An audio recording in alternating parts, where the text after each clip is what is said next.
Let's check in on the reigning MVP. Last night, Giannis Antetokounmpo, talk about getting into your feelings, Chiney. He got into it with Wizards forward Mo Wagner. And he got ejected in the second quarter of the game after that. Headbutted Wagner after some back-and-forth physicality between the two. It was only Giannis' third career ejection. After the game, he called it a, quote, mistake, said he wouldn't do it again if he could turn back time. The headbutt, of course, got the attention of Wizards star Bradley Beal. He is outside the bubble, but he tweeted, "We headbutt now?" along with another colorful phrase and some series of emojis. So, Amin, do you expect a suspension for Giannis after a headbutt?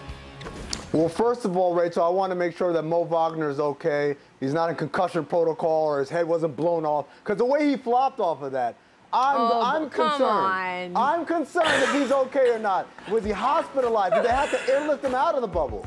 But as far as Giannis, he's going to get suspended. He'll get a game. The precedent has been a game for these type of situations. If you look back in the past, all the way back to John Starks headbutting Reggie Miller in the against the Pacers a long time ago. And that's good news for the Bucks because the next game, as we've mentioned, is a meaningless game for them. But also it's good news for the league because we need all the ratings we can get.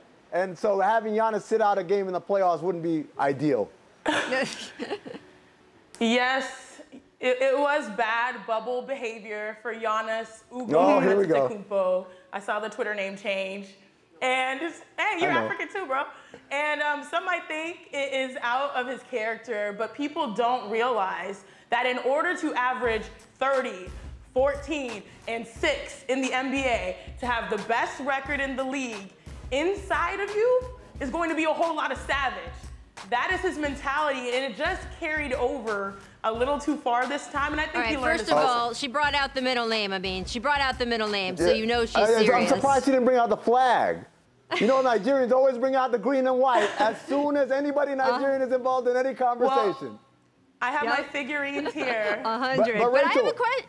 Yeah, go ahead. Go ahead. No, I want to say something about Giannis and him reacting. And that, I think, is the cause of cumulative effect of what happens when you are bigger and stronger than everybody, and the only way to foul you is to really foul you hard and be physical with you. We saw that with LeBron. We saw that with Shaq.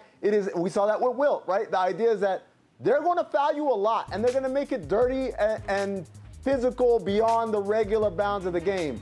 And so it can be annoying. I understand why he could get annoyed and he could lose his temper because it's not just that one play or that one moment. It is a cumulative effect, and we've seen people in the bubble go at him several times with less than clean type of play.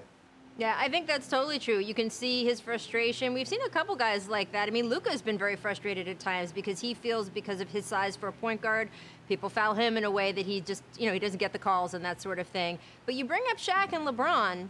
I have been interested that it maybe speaks to Giannis just how well-liked he is around the league that he did this, and most people are like, he's a competitor, it wasn't that big a deal, one game, whatever. I think people know that he does not have sort of a dirty approach to the game.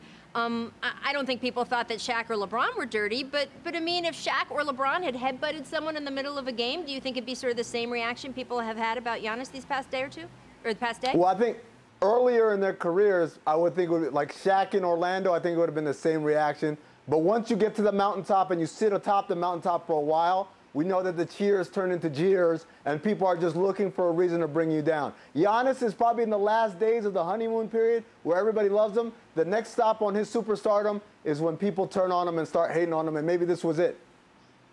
I don't know. I don't know if we're going to see that for Giannis, but we'll see. We'll find out. We did lose Amin, so we'll try to get him back during the commercial. Thanks for watching ESPN on YouTube. For live streaming sports and premium content, subscribe to ESPN+.